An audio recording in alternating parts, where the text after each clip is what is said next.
Students, welcome back to our channel. मैं हूं doctor Mohini Walia और मैं आपके लिए लेकर आई हूं 40 डेज फाउंडेशन मैराथन सीरीज, जिसमें हम आपके यूजीसी नेट कॉमर्स 2026 के लिए तैयारी कर रहे हैं। स्टूडेंट, जैसे कि आप जानते हैं कि आपका एग्ज़ाम आने वाला है, तो उसी के एग्ज़ाम ओरिएंटेड हम आपके लिए 40 डेज़ की एक प्रेपरेशन स्ट्रेटजी लेकर आए हैं।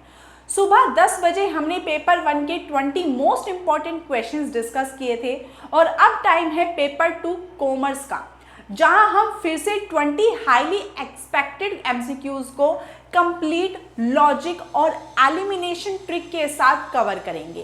इस मैराथन का पर्पस सिर्फ क्वेश्चन सॉल्व करना नहीं है, बल्कि आपकी एग्जाम ओरिएंटेड थिंकिंग डेवलप करना है, जिससे आप एग्जाम हॉल में क्वेश्चन को देखकर कंफ्यूजन ना फील करें और ना ही आप वहाँ पर अपना कॉन्फिडेंट लूज करें, बल्कि आप वहाँ पर अपना कॉन्फिडेंट को बूस्ट करते हुए महसूस करें। तो अगर आपका target UGC net, assistant professor या फिर जेआरएफ है, तो ये सीरीज, ये सेशन आपके लिए बहुत ही ज़्यादा इम्पॉर्टेंट होने वाला है, क्योंकि यहाँ पर जो हम क्वेश्चंस डिस्कस करेंगे वो आपका प्रेपरेशन लेवल एक नेक्स्ट स्टेज पर लेकर जाएगा। तो स्टूडेंट्स, नोटबुक रेडी रखिए, कंसंट्रेशन हाई रखिए और चलिए स्टार्ट करते हैं आज का हमारा कॉमर्स एमसीक्यूज मैराथन सीरीज। चलिए स्टार्ट करते हैं हमारे फर्स्ट क्वेश्चन से। तो फर्स्ट क्वेश्चन हमारा क्या कहता है? एज पर सेक्शन 80G, जो हमारा इनकम टैक्स का पार्ट होता है, वहां पर हमारा maximum deduction allowed for any cash donation is up to, यानी कि अगर हम कोई भी अपना कैश डोनेशन कर रहे हैं किसी भी पार्ट पे, तो वो हमारा कहाँ तक अलाउड होता है, कहाँ तक उसकी हमें डिडक्शन मिलती है। तो ये हमारा होता है ₹2000। स्टूडेंट, अगर हम 2000 रुपीज़ तक कोई भी डोनेशन कर रहे हैं तो उस पर हमें कोई भी टैक्स पे करने की ज़रूरत नहीं होती है, वहाँ पर हमें डिडक्शन अलाउड होती है।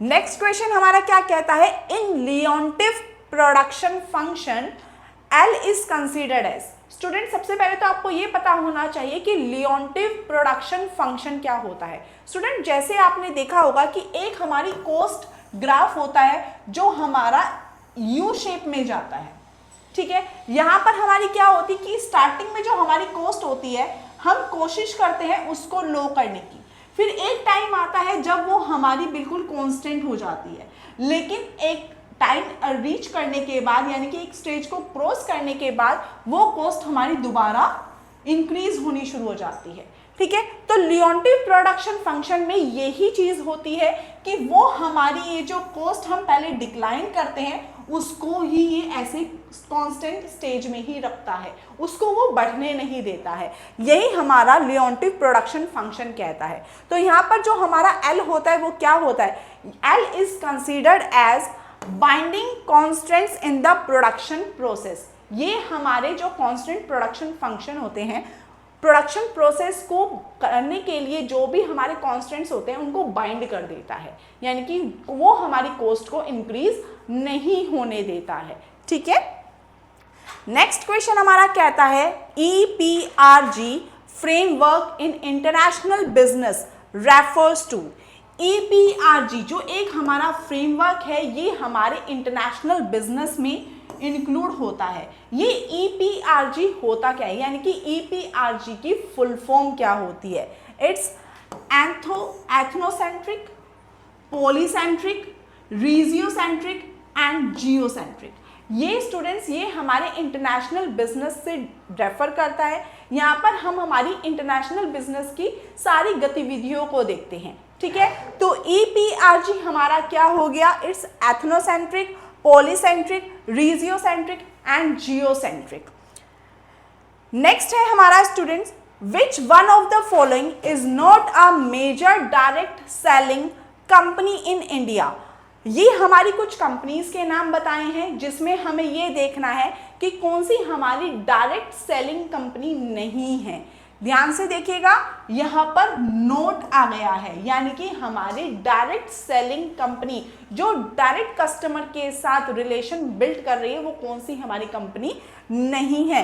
तो वो है हमारी Hindustan Unilever limited. It's not a direct selling company. Student question को जब भी आप अटेम्प्ट करें तो क्वेश्चन को बहुत ध्यान से समझने की कोशिश कीजिए।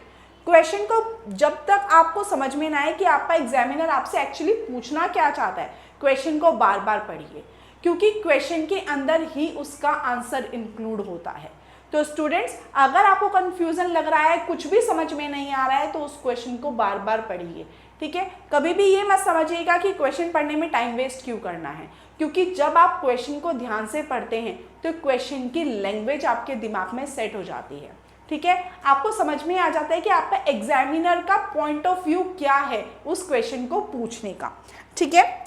चलिए नेक्स्ट क्वेश्चन हमारा कहता है विच of the following is true in partnership.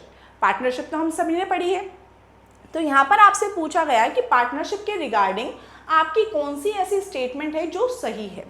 First कहती है in the absence of any provision in the partnership deed only a working partner is entitled to remuneration.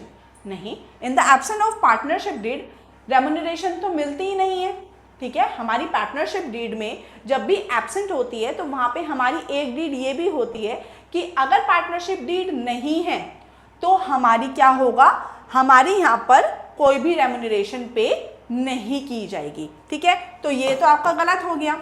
Next है a business which earn normal profit has no goodwill. ये बिल्कुल सही बात है। क्यों? क्योंकि अगर कोई फर्म ऐसी है जो नॉर्मल प्रॉफिट अर्न कर रही है, कोई सुपर प्रॉफिट तक नहीं पहुंची है, तो वहां पर वो कोई भी गुडविल अर्न नहीं करती है। ये बिल्कुल सही बात है। नेक्स्ट है the business of firm must be carried on by all the partners. इसमें तो कोई ज़रूरी नहीं है। क्यों? क्योंकि यहाँ पर हम बात करते हैं अगर पार्टनर्स की, तो पार्टनर्स आपके दो तरीके के होते हैं। एक होता है आपका एक्टिव पार्टनर और एक होता है आपका स्लीपिंग पार्टनर। जानते हैं ना इसके बारे में? तो ये हमारा म्यूचुअल एग्रीमेंट पे होता है। जब हमारे सारे पार्टनर्स मिलकर अग्रीमेंट कर लेते हैं, आपस में सहमति के साथ देख लेते हैं कि कौन सा हमारा पार्टनर एक्टिवली पार्टिसिपेट करेगा और कौन सा हमारा स्लीपिंग रहेगा, ठीक है। तो वो हमारा यहाँ पर ये म्यूचुअल अंडरस्टैंडिंग होती है। तो ये वाला भी आपका यहाँ पर गलत हो जाता है। नेक्स्ट आता है आपका interest on loan given by partners to the firm shall be paid if there are profits. ऐसा तो नहीं है कि अगर प्रॉफिट होगा तो ही आपको इंटरेस्ट ऑन लोन पे किया जाएगा। इंटरेस्ट ऑन लोन तो आपको पे किया ही जाएगा, चाहे आपको प्रॉफिट हो रहा है चाहे नहीं हो रहा है, वो भी 6% पर एनम की रेट से। याद है ना ये वाली चीज? बिल्कुल। तो ये वाला पॉइंट भी यहाँ पर गलत हो जाता है। तो यहाँ पर हमारा सही क्या रहेगा? A business which earn normal profit has no goodwill. Let's discuss our next question. Which of the following relationship is true in a model distribution. ये तो स्टूडेंट आपको बिल्कुल याद ही होगा, इसमें तो कोई प्रॉब्लम होती ही नहीं है। Mode is equals to 3 median minus 2 mode, ये हमारा फॉर्मूला रहता है। z is equals to 3 median minus 2 mean, ये वाला फॉर्मूला होता है ना। कोई प्रॉब्लम तो नहीं होगी इसमें, ठीक है। ये तो सभी को याद होगा। तो हमारा यहाँ पर सही आंसर क्या रहेगा? Option B will be the right answer. Next है स्टूडेंट्स आपका इन कंपाउंडिंग। जब भी हम कंपाउंडिंग करते हैं, यानी कि कंपाउंड कंपोजिटिंग करते हैं, तो वहां पर हम क्या करते हैं? वहां पर हमारा रूल ऑफ 69 फॉलो किया जाता है। ये क्या होता है रूल ऑफ 69? रूल ऑफ 69 में हम यहाँ क्या देखते हैं कि हमारा जो कंपाउंड मल्टीप्लाई हो रहा है, यानी कि हमारी जो अमाउंट है वो कितने टाइम में डबल हो रही है। तो जब हम अपनी कंपाउंडिंग देखते हैं तो वहाँ पर हमारा रूल ऑफ 69 फॉलो किया जाता है। और जब हम हमारा डिस्क्रीट कंपाउंडिंग देखते हैं तो वहाँ पर हम फॉलो करते हैं हमारा रूल ऑफ 72, ठीक है। नेक्स्ट आता है the going concern concept is the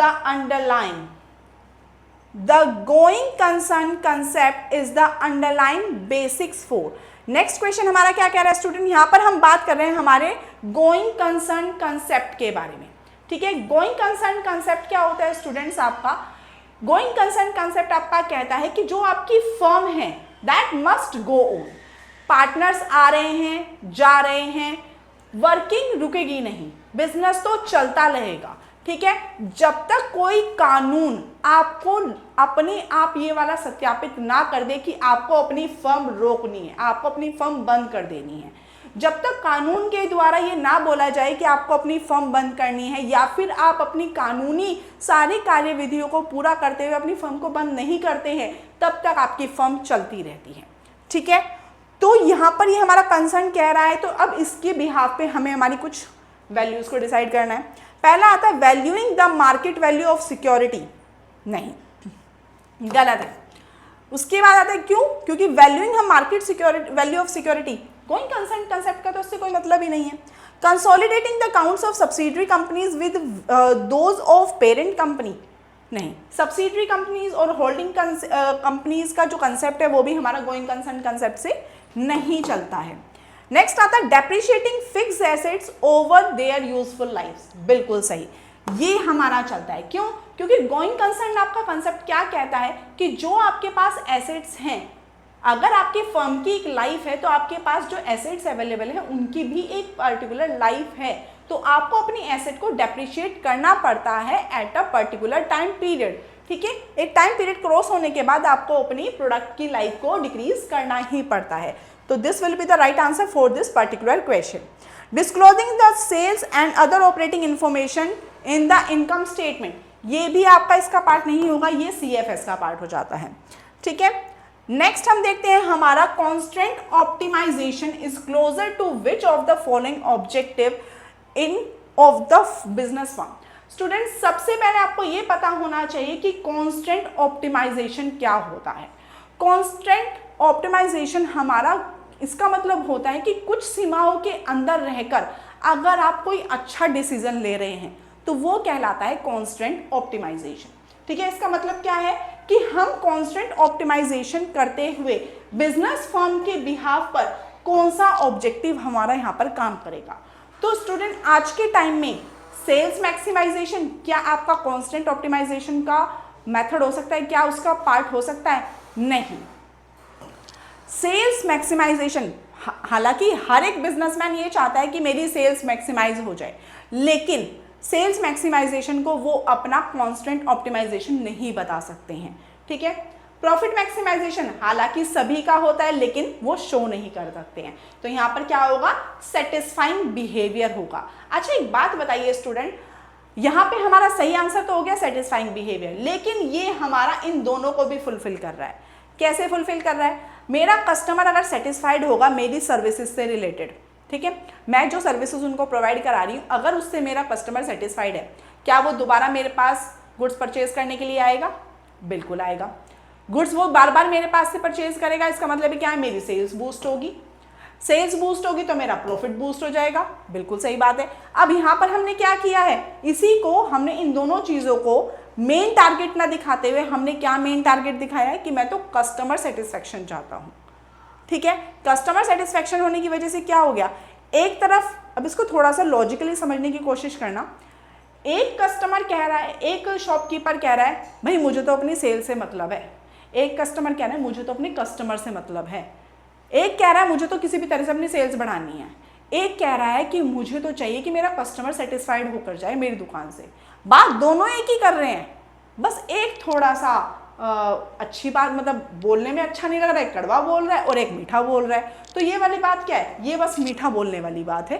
ठीक है, तो यहाँ पर हमारा कॉन्स्टेंट ऑप्टिमाइजेशन क्या हो गया कि हमने यहाँ पर अपनी सीमा के अंदर रहते रहते हुए एक अच्छा डिसीजन ले लिया। ठीक है, तो ये क्या दिखा रहा है? हमारा सेटिस्फाइंग बिहेवियर दिखा रहा है। नेक्स्ट क्वेश्चन क्या कहता है?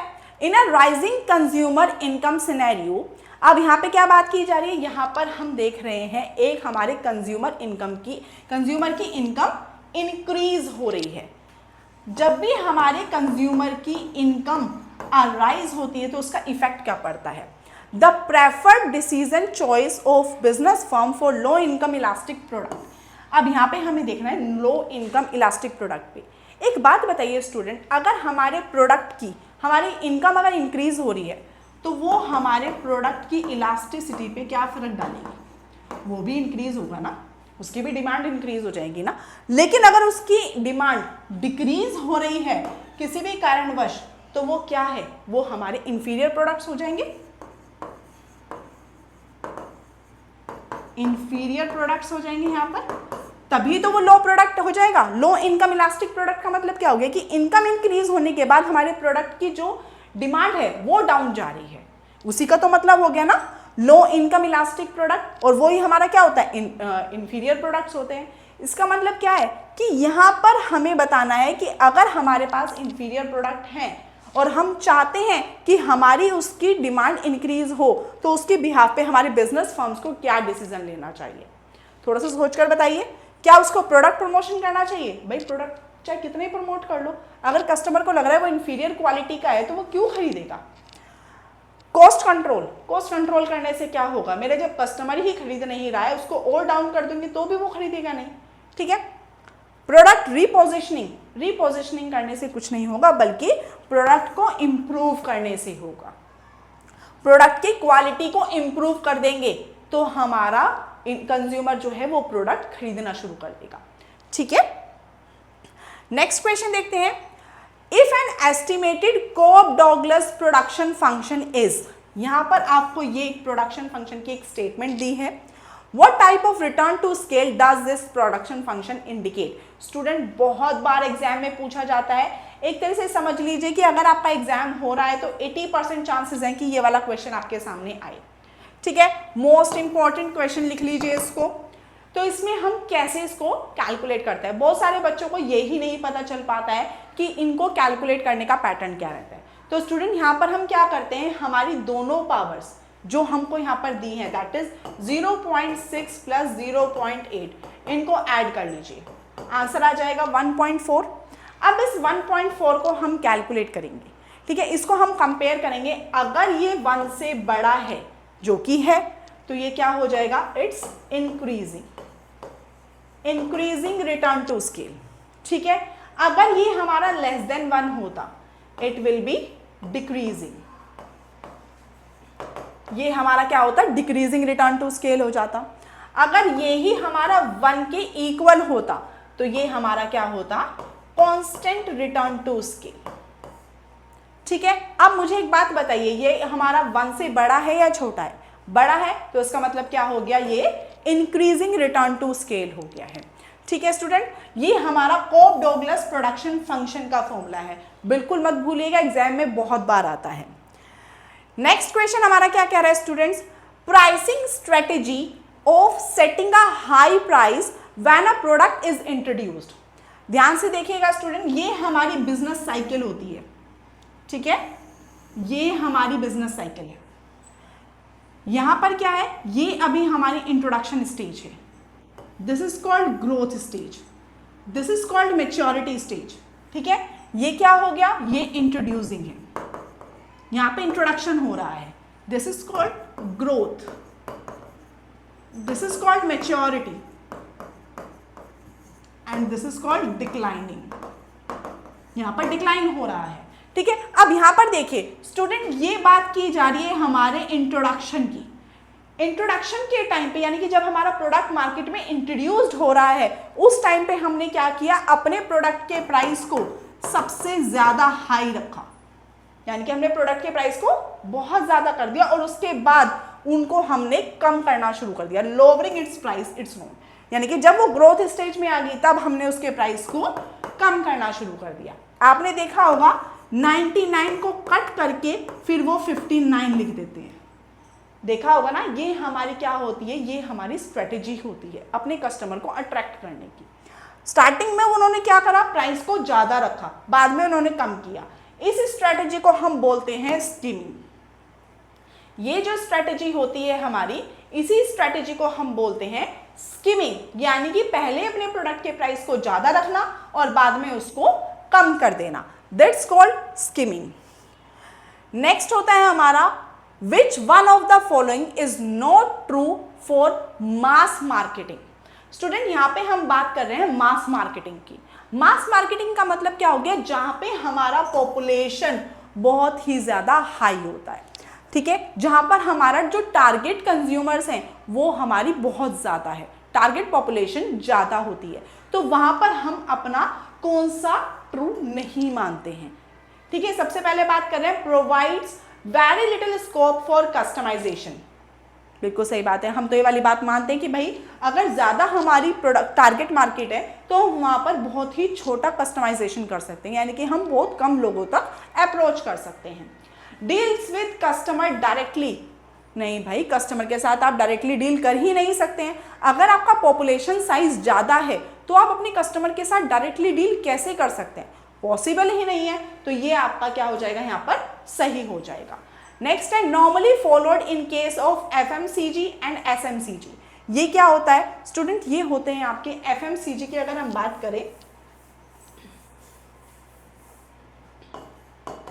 FMCG यानी कि फास्ट मूविंग कंज्यूमर गुड्स, और SMCG होते हैं आपके यानी कि स्लो मूविंग कंज्यूमर गुड्स। अब ये दोनों होते कौन से हैं, FMCG और SMCG वो वाले गुड्स होते हैं स्टूडेंट। FMCG हो गया वो गुड जो मार्केट में आया, मतलब हमने प्रोडक्शन किया और तुरंत बिक गया, टाइम ही नहीं लगा उसको, हमें स्टोर करने की ज़रूरत ही नहीं पड़ी। और SMCG वो वाले गुड्स होते हैं जिनको हमें स्टोर करके रखना पड़ता है, जिसको निकालना बहुत भारी हो जाता है, ठीक है, यानी कि जो बहुत ही ज़्यादा धीरे मार्केट में बिकते हैं वो होते हैं आपके SMCG, ठीक है। तो हम नॉर्मली फॉलोड करते हैं FMCG और SMCG। जब मास मार्केटिंग करते हैं तो उसमें मार्केटिंग में हम इस चीज़ का तो ध्यान देते ही है ना, तो ये भी हमारा सही रहेगा। रिलाइज हैविली ऑन एडवर्टाइजमेंट, बिल्कुल सही बात है। जब मास मार्केटिंग हो रही है तो वहाँ पे हम पूरी तरीके से निर्भर किस पर रहेंगे, एडवर्टाइजमेंट पे ही रखेंगे, ठीक है। नेक्स्ट क्वेश्चन आता है आपका, a manufacturing enterprise monthly consumes 1350 units of raw material, ठीक है। यहाँ पर हमारा कंजप्शन मंथली बेसिस पे दिखाया गया है स्टूडेंट, यहाँ पर बहुत ध्यान दीजिएगा क्योंकि यहाँ पर हम हमारा एनुअल रिक्वायरमेंट देखते हैं, ठीक है। जब भी यहाँ पर हमारा मंथली रिक्वायरमेंट आपको दिया गया है तो उसको हम यहाँ पर कन्वर्ट करेंगे आपके एनुअल कंजप्शन पर, ठीक है। तो सबसे पहले इसको हम क्या करेंगे, इसको हम एनुअली कन्वर्ट करेंगे। Of raw material at the cost of 20 per unit, यहाँ पे हमने क्या लिया, इसको हमने 20 पर यूनिट आपकी कॉस्ट आ गई है। Determining it's economic order quantity, अब हम यहाँ पर क्या निकाल रहे हैं आपकी, इन्होंने बोल रहा है इकोनॉमिक ऑर्डर क्वांटिटी निकालने के लिए, ठीक है। ऑफ कॉस्ट 2400, ऑर्डरिंग कॉस्ट यहाँ पर आपको दे दी है 2400, और यहाँ पर साथ साथ आपको कैरिंग कॉस्ट बताया है इन्वेंट्री का जो 30% है आपका प्राइस पेड का, ठीक है।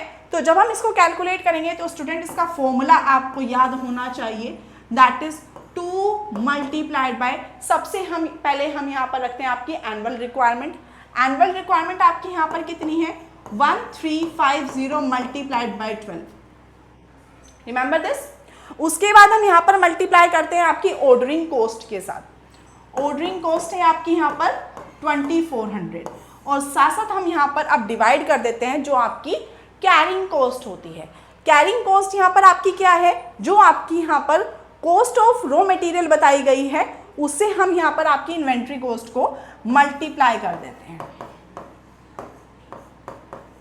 ये आपका कंप्लीट इक्वेशन रेडी हो गया है। अब इसको सॉल्व कर लीजिए और आंसर आपका निकल जाएगा। इसको सॉल्व कर लेते हैं स्टूडेंट्स। 10 से 10 10 से 10 कट, 2 से 2 कट हो गया। अब इसको 3 को कट करेंगे, 3 4 जा 12। तो इक्वेशन यहाँ पर आपकी आ गई है 1350 मल्टीप्लाइड बाय 4 मल्टीप्लाइड बाय 2400, ठीक है। अब हम इसको यहाँ पर मल्टीप्लाई करते हैं, कर दीजिए इनको मल्टीप्लाई।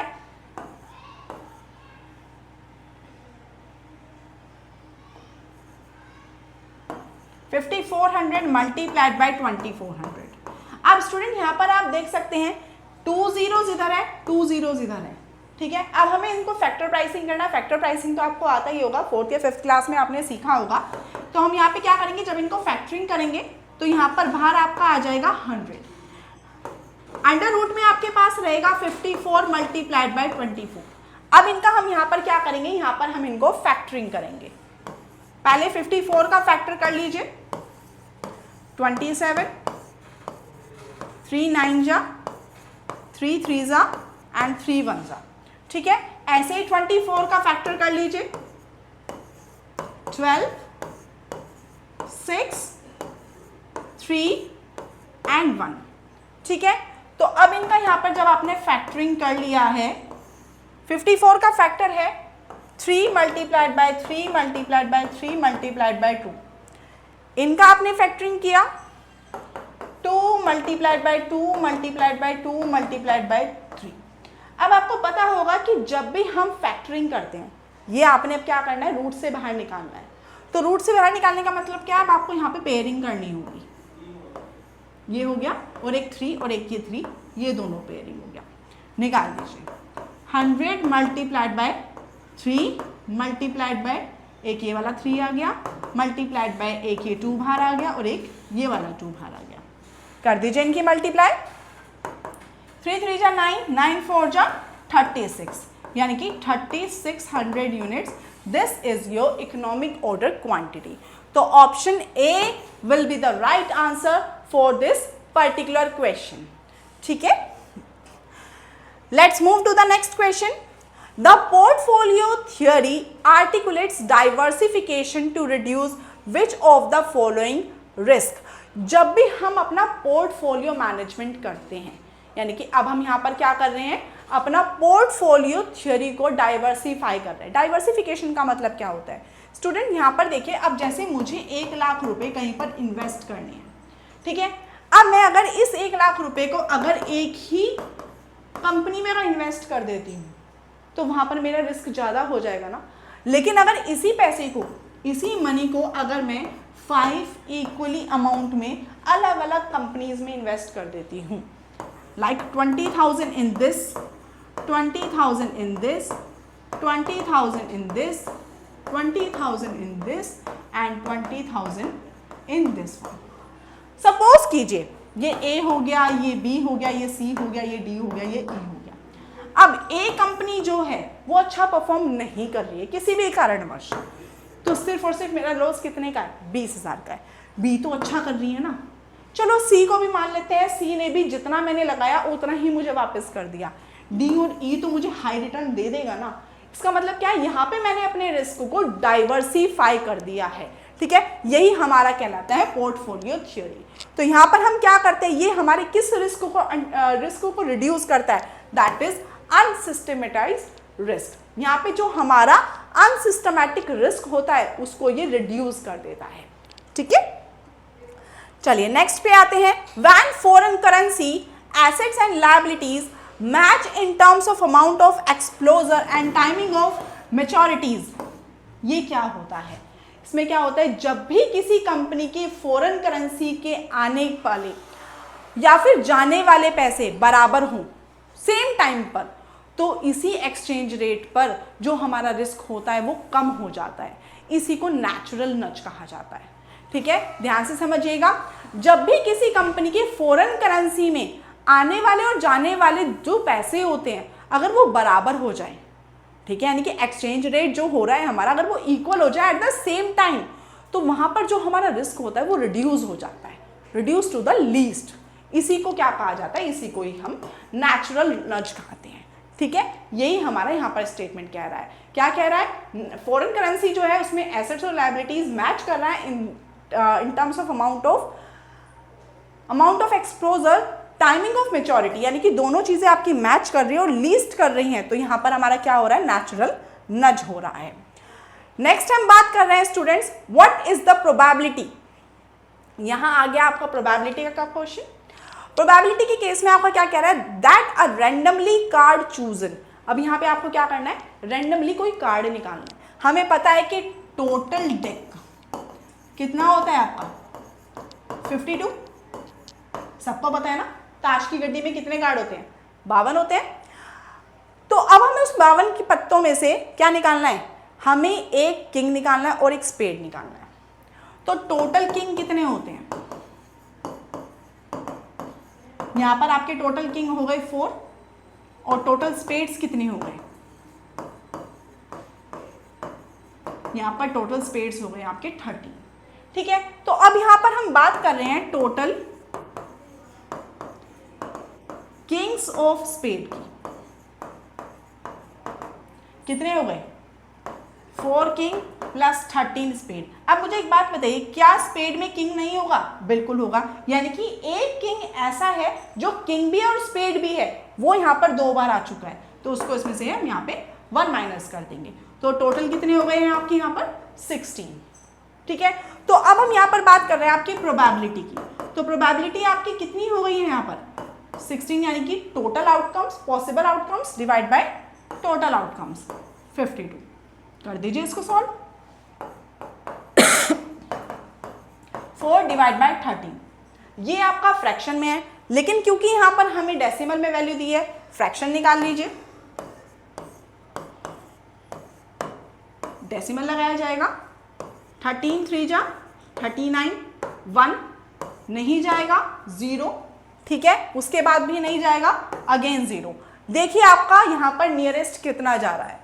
दिस 0.30 आ गया ना, आगे कैलकुलेट करने की जरूरत ही नहीं है। तो option A will be the right answer for this particular question. Let's move to the next question. यहां पूछा गया है आपसे स्टैंडर्ड डेविएशन पूछा गया है बाइनोमियल डिस्ट्रीब्यूशन का।